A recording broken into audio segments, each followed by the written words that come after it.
ఈ నెల 3వ తేదీ అత్యంత పవిత్రమైన సంకష్టహర చతుర్థి. ఈ రోజు స్నానం చేసే నీటిలో ఈ ఒక్కటి వేసుకుని చేస్తే జన్మల పాపాలు దరిద్రం ఆ నీటి ద్వారా పోతాయి.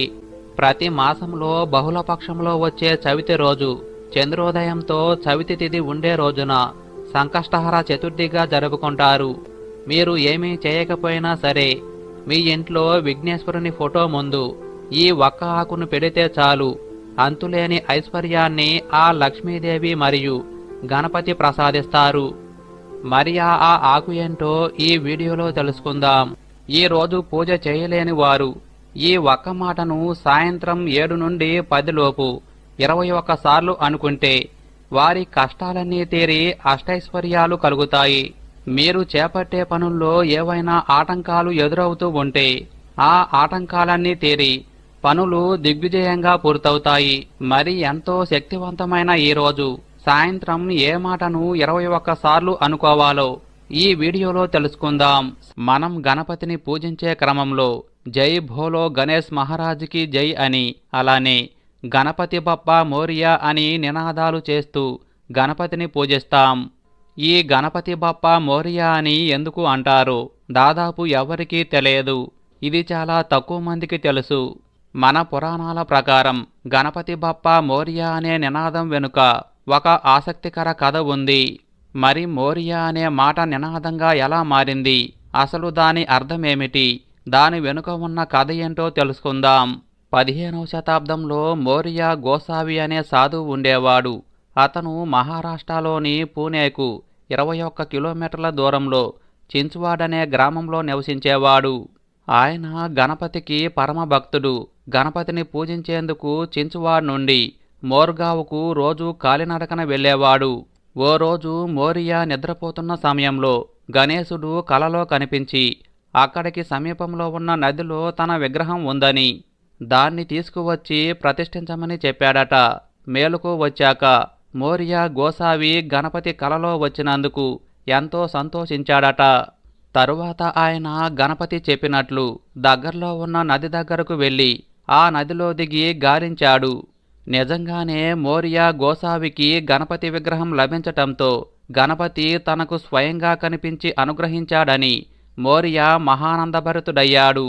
మోరియా గోసావికి విగ్రహం దొరికిన విషయం ఆ నది దగ్గర చూసిన కొందరు ఆశ్చర్యపోయి ఆ విషయాన్ని తెలిసిన వారందరికీ చెప్పారు. అలా ఆ నోట ఈ నోట ఈ విషయం అందరికీ తెలిసిపోయింది. అందరూ తండోపతండాలుగా నది దగ్గరకు వచ్చేశారు. మోరియా గోసావి గణపతి విగ్రహాన్ని నదిలో నుండి బయటకు తెచ్చి తనతో తీసుకువెళ్ళాడు. అలా అతను తీసుకువెళ్తుంటే అక్కడ ఉన్న రాజులందరూ మోరియా గోసావి ఎంత గొప్ప భక్తుడో కదా, సాక్షాత్తు గణపతే తన గురించి చెప్పి తనకు దర్శనమిచ్చాడు అనుకుంటూ గణపతి బప్పా మోరియా అని గట్టిగా పిలవటం మొదలుపెట్టారు. మోరియాకు దొరికిన ఆ గణపతి విగ్రహాన్ని ఘనంగా ఉత్సవాలు జరుపుకున్నారు. ఆ ఉత్సవాలలో భక్తులందరూ గణపతితో పాటు మోరియా గోసావిని కూడా గుర్తుకు చేసుకుంటూ గణపతి బప్పా మోరియా అనే నినాదాన్ని ఎప్పటికీ కూడా వాడుతూనే ఉన్నారు. భక్త వల్లభుడైన వినాయకుడి సేవలో మోరియా గోసావి తరిస్తూనే ఉన్నాడు.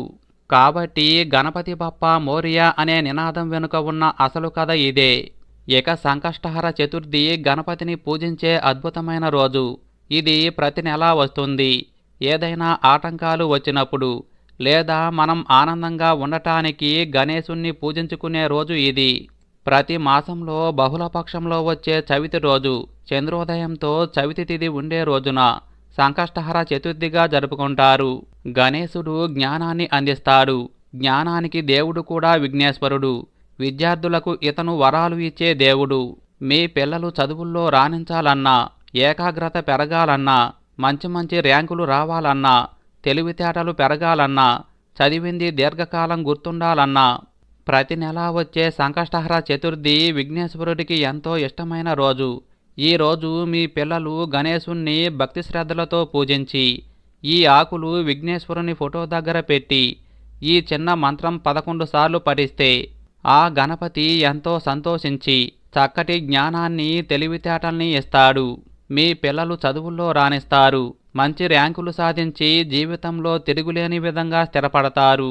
దీనికోసం ఈ సంకష్టహర చతుర్థి రోజు ఏ సమయంలోనైనా సరే విఘ్నేశ్వరునికి నిత్య పూజ చేసుకొని, అంటే విఘ్నేశ్వరుని పటానికి పసుపు కుంకుమలు అలంకరించి ధూపదీప నైవేద్యాలతో పూజించాలి.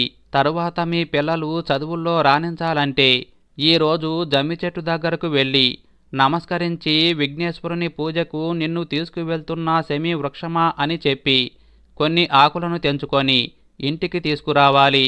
ఇక గణేశుడి ముందు దీపం వెలిగించి విఘ్నేశ్వరుని ముందు ఈ జమ్మి ఆకులు సమర్పించాలి. తరువాత ఓం మంగళమూర్తయే నమః అనే మంత్రాన్ని 11 సార్లు జపించాలి. జమ్మి చెట్టు ఆకులు అంటే విఘ్నేశ్వరునికి ఎంతో ఇష్టం. గరిక మరియు జమ్మి ఆకులు ఎవరైతే విఘ్నేశ్వరునికి సమర్పిస్తారో వారి యొక్క ఎలాంటి కష్టాలైనా తీర్చి వారికి అంతా శుభాన్ని కలిగిస్తాడు గణేశుడు. ఇలా ఈ సంకష్టహర చతుర్థి రోజు చేస్తే మీ పిల్లలు చదువుల్లో రాణిస్తారు. మీ పిల్లల ఏకాగ్రత పెరుగుతుంది. గణపతి మీ పిల్లలకు మీకు సహాయం చేస్తాడు. పిల్లలకు తెలివితేటలు మరియు జ్ఞానాన్ని అనుగ్రహించటానికి ఇది సమర్థవంతమైన పరిహారం. అంతేకాదు మీ పిల్లల గదిలో గణపతి విగ్రహం లేదా ఫోటో ఉంచటం వల్ల కూడా వారి యొక్క తెలివితేటలు అద్భుతంగా పెరుగుతాయి. సంకష్టహర చతుర్థి ప్రతి నెలా వచ్చే మన గణపతి పండుగ దినం. ఎంత చెట్టుకు అంత గాలి అని మన పెద్దలు అంటూ ఉంటారు. కష్టాలు అనేవి ప్రతి ఒక్కరికి ఉంటాయి. డబ్బు ఉన్నవారు లేనివారు, స్త్రీలు వృద్ధులు, పెద్దలు పసిపిల్లలు, ఇలా ఎవరి స్థాయికి తగ్గట్లు వారికి ఏదో ఒక ఇబ్బంది ఉంటూనే ఉంటుంది. ఆ ఇబ్బందుల నుండి లేదా కష్టం నుండి బయటపడటానికి మన శక్తియుక్తులు సరిపోనప్పుడు, భగవంతుని సాయం అవసరమైనప్పుడు పూజ చేయటం, వ్రతం చేయటం, నోము చేయటం చేస్తుంటారు. తద్వారా ఆ భగవంతుని కృప మనకు లభిస్తుందన్న మానసిక సంతోషంతోటి మనం మన సమస్యల నుండి సులభంగా బయటపడతాం. ప్రతి నెలా కూడా ఇలాంటి కష్టాలు పోగొట్టుకోవటం కోసం, మానసిక సంతోషం కోసం విఘ్నాధిపతిని పూజించటానికి ఎంతో ముఖ్యమైన రోజు ఈ సంకష్టహర చతుర్థి. సంకష్టహర చతుర్థి అత్యంత శక్తివంతమైన పవిత్రమైన రోజు. ఈ రోజు పెద్ద పెద్ద కోరికలు తీరాలంటే ఈ రోజు ఎవరైనా సరే ఇలా ముడుపు కట్టండి. ఈ రోజు ఇలా ముడుపు కడితే ఎలాంటి పెద్ద పెద్ద కోరికలనైనా ఇట్టే ఆ గణపతి తీర్చుతాడు. అది ఎలానో ఈ వీడియోలో పూర్తిగా తెలుసుకుందాం. చాలా మంది నిత్యం ఎన్నో ఆటంకాలతో, కష్టాలతో, తీరని కోరికలతో ఇబ్బందులు, బాధలు పడుతూ ఉంటారు. కాకపోతే కొన్ని మన చేతుల్లో ఉండవు. కొన్ని సమస్యలను మనం ఎదుర్కోలేము. అలానే కొన్ని కోరికలు తీరాలంటే ఆ భగవంతుని అనుగ్రహం ఉండాల్సిందే. అలాంటప్పుడు మనం సంకష్టహర చతుర్థి రోజున విఘ్నేశ్వరుణ్ణి పూజించి ఆ గణపతికి ముడుపు కట్టడం ద్వారా మన కోరికను తెలియజేయటం అనేది ఒక పద్ధతి ఉంది. ఈ సంకష్టహర చతుర్థి రోజున మీ కోరికలను ముడుపుల ద్వారా ఎలా తెలియజేయాలి అనేది ఈ వీడియోలో తెలుసుకుందాం. ఎవరికైనా తట్టుకోలేని సమస్య ఉన్నా, తీరని కోరిక ఉన్నా, ఆటంకాలు పోవాలన్నా గణేశుడికి ముడుపు కట్టడం ద్వారా మనం ఆ సంకటాల నుండి సులభంగా బయటపడవచ్చు. ముందుగా పూజా మందిరం ముందు ఒక పీట వేసుకొని పసుపు రాసి ముగ్గు వేసుకొని పసుపు కుంకుమలతో అలంకరించాలి. సంకష్టహర చతుర్థి రోజున మీరు ఏ టైంలోనైనా ఈ పూజ చేసుకోవచ్చు. కాకపోతే మధ్యాహ్నం 11 గంటలకు చేసుకుంటే చాలా మంచిది. ఈ రోజు స్వామికి ముడుపు కట్టడం ద్వారా మన కోరికను తెలియజేస్తూ కొంచెం గరికను సమర్పించాలి. ఈ ముడుపు కట్టిన తరువాత ప్రతి నెల వచ్చే సంకష్టహర చతుర్థి రోజున మీరు స్వామికి దీపారాధన చేసి కొద్దిగా గరికను కూడా సమర్పిస్తూ ఉండాలి. ఇక పూజ గదిలో పద్మ ముగ్గు వేసుకొని కుంకుమతో అలంకరించి పెట్టుకోవాలి. దానిమీద ఒక పీట వేసుకొని దానిపై విగ్రహం లేదా విఘ్నేశ్వరుని చిత్రపటం ఉంచాలి. తరువాత స్వామికి 2 ప్రమిదల్లో దీపారాధన చేయాలి. నువ్వుల నూనెతో దీపారాధన చేయాలి. తరువాత విఘ్నేశ్వరుడికి ధూపం వేసుకోవాలి. సాంబ్రాణి వేసుకుంటే ఇంకా మంచిది. స్వామిని ఎర్రని పువ్వులు, ఎర్రని అక్షంతలతో ఈ రోజు స్వామిని పూజించాలి. ఎర్రని అక్షంతలు ఎందుకు అంటే కోరికకు సంబంధించి ఏమి నివేదించాలనుకున్నా అది నెరవేరుతుంది. మామూలుగా మన పూజలు పసుపు అక్షంతలతో చేస్తాము. కానీ క్షిప్రగణపతి పూజ కానీ, సంకష్టహర చతుర్థి ముడుపు కట్టే రోజు కానీ మనం ఎర్రని అక్షంతలతో చేయాలి. ఎర్రని అక్షంతలు అంటే ఏమిటి అని మీకు సందేహం రావచ్చు. అవి ఎలా కలుపుకోవాలో చూద్దాం. ముందుగా స్వామికి వస్త్రంతో తాంబూలంలో అరటిపండ్లు ఉంచి సమర్పించాలి. అలానే ఎర్రని పుష్పాలు స్వామికి అలంకరించాలి. ఇక ఎర్రని అక్షంతలు తయారు చేసుకోవాలంటే బియ్యంలో ఆవు నెయ్యి కొద్దిగా వేసి కుంకుమ వేసి కలిపితే ఎర్రని అక్షంతలు తయారవుతాయి. అంటే మన కోరికకు సంబంధించి స్వామికి నివేదిస్తున్నాము అనేది ఈ ఎర్రని అక్షంతల రూపంలో మనం స్వామికి పూజ చేయటం ద్వారా తెలియజేస్తాం. ఆ విధంగా ఎర్రని అక్షంతలు తయారు చేసుకోవాలి. ఈ అక్షంతలతో పూజ చేసుకోవాలి. పూజ రోజు సంకష్టహర చతుర్థికి సంబంధించి స్తోత్రం ఉంటుంది. అంటే సంకటహర గణేశ స్తోత్రం అని ఉంటుంది. ఇది వచ్చిన వారు పుస్తకంలో చూసి చదువుకోవచ్చు, లేదా ఆడియో వినటం ద్వారా పూజ చేసుకోవచ్చు. అది కూడా వీలు కాకపోతే ఓం గణేశాయ నమః అనుకుంటూ ఆ ఎర్రని అక్షంతలతో స్వామికి చక్కగా పూజ చేసుకోవచ్చు. సంకటనాశన గణేశ స్తోత్రం. నారద ఉవాచ ప్రణమ్య శిరసా దేవం గౌరీపుత్రం వినాయకం భక్తావాసం స్మరే నిత్యం ఆయుష్కమార్ధ సిద్ధయే ప్రథమం వక్రతుండం చ ఏకదంతం ద్వితీయకం తృతీయం కృష్ణపింగాక్షం గజవక్త్రం చతుర్దకం లంబోదరం పంచమం చ షష్టం వికటమేవ చ సప్తమం విఘ్నరాజం చ ధూమ్రవర్ణం తదాష్టమం నవమం బాలచంద్రం చ దశమం తు వినాయకం ఏకాదశం గణపతిం ద్వాదశం తు గజాననం ద్వాదశైతాని నామాని త్రిసంధ్యం యః పఠే నరః నాచ విఘ్నభయం తస్య సర్వసిద్ధికరం పరం విద్యార్థి లభతే విద్యాం ధనార్థి లభతే ధనం పుత్రార్థి లభతే పుత్రాన్ మోక్షార్థి లభతే గతిం జపేద్ గణపతి స్తోత్రం షడ్భిర్మాస్తై ఫలం లభేత్ సంవత్సరేణు సిద్ధం చ లభతే నాత్ర సంశయః అష్టభ్యో బ్రాహ్మణేభ్యశ్చ లిఖిత్వా యః సమర్పయేత్ తస్యా విద్యా భవేస్తర్వ గణేశస్య ప్రసాదః. ఇది శ్రీ నారద పురాణే సంకష్టనాశనం నామ గణేశ స్తోత్రం సంపూర్ణం అంటూ సంకష్టహర గణేశ స్తోత్రాన్ని చదువుకుంటూ ఎర్రని అక్షంతలతో ఎర్రని పుష్పాలతో పూజ చేసుకోవాలి. స్వామికి ఎర్రని అక్షంతలు ఎర్రని పుష్పాలు ఎందుకంటే అవి మన కోరికలకు ప్రతీకలు. ఈ ముడుపు కట్టే రోజున మాత్రం ప్రత్యేకించి మీరు ఎర్రని అక్షంతలు ఎర్రని పుష్పాలు తప్పక ఉపయోగించాలి. తరువాత ప్రతి నెలా వచ్చే సంకష్టహర చతుర్థి రోజు మామూలుగా చేసుకోవచ్చు. అలానే స్వామికి గరికను కూడా సమర్పించాలి. గరిక అంటే స్వామికి ఎంతో ప్రీతి కనుక గరికను కొంచెమైనా సమర్పించాలి. పిల్లలు బాగా చదవాలి, పరీక్షల్లో మంచిగా రాణించాలి, ఉద్యోగాలు రావాలి, ఇల్లు కట్టుకోవాలి. ఇలాంటి పెద్ద పెద్ద కోరికలకి మీరు ఖచ్చితంగా ముడుపు కట్టడం ద్వారా తప్పక ఆ కోరిక తీరుతుంది. స్వామికి నీరాజన హారతి ఇచ్చుకున్న తరువాత అప్పుడు మీ కోరికను స్వామికి విన్నవించుకోవాలి. స్వామి ఫలానాది కోరుకుంటున్నాను, నాకు ఎటువంటి విఘ్నాలు కలగకుండా అన్ని విఘ్నాలను తొలగించి నా కోరికను తీర్చు తండ్రి, నీకు ముడుపు కడుతున్నాను అని ఒక జాకెట్ ముక్కను కాని గుడ్డ ముక్కను కాని తీసుకొని 4 మడతల మీద వేసి ఒక డబ్బా మరియు గుప్పెడు బియ్యం కలిపి అందులో వేయాలి. కొందరు సేరుంబావు వేస్తారు. ఇక అందులో 2 కాయిన్స్ అంటే రూపాయి బిళ్ళలు 2 వేయాలి. అలానే 5 వక్కలు వేయాలి. అలానే ఒక పసుపు కొమ్ము వేయాలి. ఇక వీటిని ముడివేయాలి. ఇలా ముడివేసి స్వామికి ఎదురుగా పెట్టుకోవాలి. ఈ మూటకు కూడా అక్షంతలు పుష్పాలతో పూజించి అప్పుడు స్వామికి, స్వామి ఇదిగో నా కోరికతో నీకు ముడుపు కడుతున్నాను, నీ ముందు పెడుతున్నాను, దీనిని నీవు స్వీకరించి నా కోరికను తీర్చు తండ్రి అని చెప్పి మీరు స్వామికి నమస్కారం చేసుకోవాలి. పూజ అయ్యాక ఆ మూటను ఒక కవర్లో పెట్టి అంటూ ఏమీ తగలకుండా ఒక చోట పెట్టాలి. చుట్టూ చీమల మందు లాంటివి చల్లి ఉంచాలి. ఇక మీ కోరిక తీరిన తరువాత ఈ బియ్యాన్ని కుడుములు వండి అందరికీ పంచి పెట్టాలి. ఒక్కొక్క కుడుమును ఇంట్లో సభ్యులు మాత్రమే తినాలి.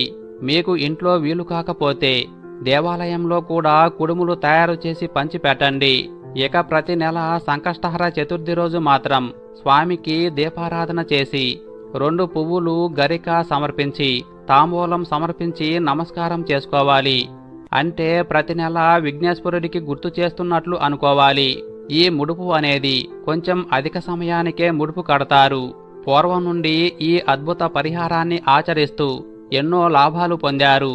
ఇలా ముడుపు కట్టడం ద్వారా తీరని కోరికలు నెరవేరాయి. మీకు ఆటంకాలన్నీ తొలగాలన్నా, ఆర్థిక ఇబ్బందులు తొలగి ఐశ్వర్యం కలగాలన్నా, ఉద్యోగం రావాలన్నా, సంతానం కలగాలన్నా, మంచి ఆరోగ్యం కావాలన్నా, శత్రుబాధలు పోవాలన్నా, మంచి పదవులు దక్కాలన్నా, ఇంట్లో సమస్యలు పోయి సంతోషాలు కలగాలన్నా, భార్యాభర్తల మధ్య సఖ్యత బాగుండాలన్నా, సంకష్టహర చతుర్థి ఎంతో దివ్యమైన రోజు.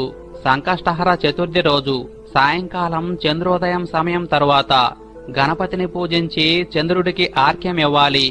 ఈ సంకష్టహర చతుర్థి వ్రతాన్ని ఆచరించి ఆ పార్వతీదేవి ఎంతో శుభఫలితాలను పొందినట్లు పురాణాలు చెప్తున్నాయి.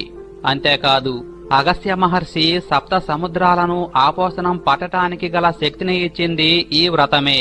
ధర్మరాజు ఈ వ్రతాన్ని ఆచరించి యుద్ధంలో శత్రువులను సంహరించి రాజ్యాన్ని పొందాడు. అహల్యాదేవి తన శాపాన్ని తొలగించుకున్నాక ఈ వ్రతాన్ని ఆచరించి తన భర్త గౌతమ మహర్షిని చేరింది. ఆంజనేయుడు లంకా నగరంలో సీతాదేవిని వెతుకుతూ ఈ వ్రతం చేస్తానని మొక్కుకొనగా అశోకవనంలో సీతాదేవిని చూడగలిగాడు. ఈ రోజు గణపతిని పూజించిన వారి ధర్మార్థ కామమోక్షాదులు తప్పక నెరవేరతాయి. గణపతికి ప్రీతిపాత్రమైన రోజు సంకష్టహర చతుర్థి. ఈ సంకష్టహర చతుర్థి రోజు సాయంకాలం పూట గణపతిని ప్రత్యేకంగా పూజిస్తే ఆయన అనుగ్రహం వల్ల ఆర్థిక, ఆరోగ్య, కుటుంబ సమస్యల నుండి సులభంగా బయటపడవచ్చు. సాయంకాలం పూట మీ ఇంట్లో పూజాపీఠం మీద గణపతిని ఏర్పాటు చేసుకోండి. ఆ గణపతి దగ్గర ప్రమిదలో కొబ్బరి నూనె పోసి 5 ఒత్తులు వేసి దీపాన్ని వెలిగించండి. తెల్లటి పువ్వులతో గణపతికి పూజ చేస్తూ ఓం ఫాలచంద్రాయ నమః అనే నామాన్ని జపించుకోండి. ఇలా 21 సార్లు జపించుకుంటూ తెల్లటి పుష్పాలతో గణపతికి పూజ చేయండి. ఆ తరువాత ఎర్రటి పుష్పాలతో ఓం గణాధ్యక్షాయ నమః అని 21 సార్లు అంటూ పూజ చేయండి. మధ్య మధ్యలో గరికను గణపతికి సమర్పిస్తూ ఉండండి. ఇలా పూజ చేసిన తరువాత గణపతికి బెల్లం ముక్క, పాలు నైవేద్యంగా పెట్టండి. పాలల్లో యాలకుల వంటివి కలిపి నైవేద్యంగా పెట్టండి. హారతి ఇచ్చి దాన్ని ప్రసాదంగా మీ ఇంట్లో వారంతా స్వీకరించండి. అలానే ఈ రోజు పూజ మొత్తం పూర్తయ్యాక ఆరుబయట వెన్నెల్లో పాలు ఒక 10 నిమిషాలు ఉంచి ఆ పాలు తెచ్చి గణపతికి నైవేద్యంగా పెట్టినా కూడా గణపతి అనుగ్రహం చాలా సులభంగా కలుగుతుంది. ఈ సమయంలో విఘ్నేశ్వరుని విగ్రహం దగ్గర గరికను ఉంచినట్లయితే మీ సమస్త కోరికలు తీరేలా ఆ విఘ్నేశ్వరుడు దీవిస్తాడు. గరికను ఎవరైతే ఈ శుభ సమయంలో సమర్పిస్తారో వారు ఆ గణపతిని సంతోషపెట్టిన వారవుతారు. తద్వారా ఆ గణపతి సకల సంపదలు ప్రసాదిస్తాడు.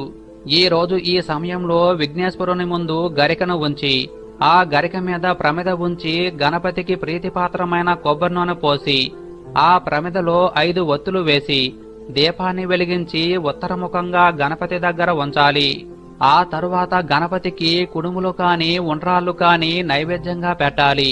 ఈ సమయంలో ఇలా చేస్తే వారి సమస్త పాపాలు అగ్నిలో పడిన దూది మాదిరి నశిస్తాయి. అంతులేని ఐశ్వర్యం కలిగి కోటి జన్మల పుణ్యం వస్తుంది. అలాంటి వారు శివలోకంలో 1000 సంవత్సరాలు సుఖాలు అనుభవిస్తారు. అష్టైశ్వర్యాలు, భోగభాగ్యాలు కలుగుతాయి. అన్ని ఆటంకాలు పోయి ప్రతి పనిలో విజయం కలుగుతుంది. ఇక ఈ రోజు ఉదయం సాయంత్రం స్నానం చేసే నీటిలో గరికను వేసుకుని స్నానం చేస్తే జన్మల పాపాలు, దరిద్రం ఆ నీటి ద్వారా పటాపంచలవుతాయి. మీ దేహానికి ఆరోగ్యం కలిగి నూతన ఉత్తేజం వస్తుంది. ఆ గణపతి దివ్య ఆశీస్సులు మీకు ఎల్లప్పుడూ ఉంటాయి. ఇక ఇదే సమయంలో ఎవరైతే ఈ మంత్రాన్ని 21 సార్లు జపిస్తారు వారి సమస్త కోరికలు తీరి మీకు తెలియని అద్భుత శక్తి వస్తుంది. ఆ శక్తితో మీరు ఎన్నో విజయాలు సాధిస్తారు. అనుకున్నది సాధిస్తారు. ఆ మంత్రమేంటంటే శ్రీనమో హేరంబ మమ సంకష్టం నివారాయ నివారాయ అని మంత్రాన్ని 21 సార్లు ఆ విఘ్నేశ్వరుని ముందు కూర్చొని జపించాలి. ఇక ఈ రోజు ఏం చేయకపోయినా సరే సాయంత్రం శుచిగా స్నానం చేసి చంద్రోదయ కాలంలో గణపతి ముందు ఒక బెల్లం ముక్క ఉంచి గరికను విఘ్నేశ్వరుడికి సమర్పిస్తే చాలు. మీ కష్టాలన్నీ ఆ సంకష్టహర గణపతి తీర్చుతాడు. గరిక అంటే ఆ గణపతికి ఎంతో ఇష్టం. ఈ రోజు సాయంత్రం చంద్రోదయ కాలంలో విఘ్నేశ్వరుని ముందు గుంజీలు తీస్తే ఆ విఘ్నేశ్వరుడు ఎంతో సంతోషించి మీ కోరికలన్నీ నెరవేరుస్తాడు.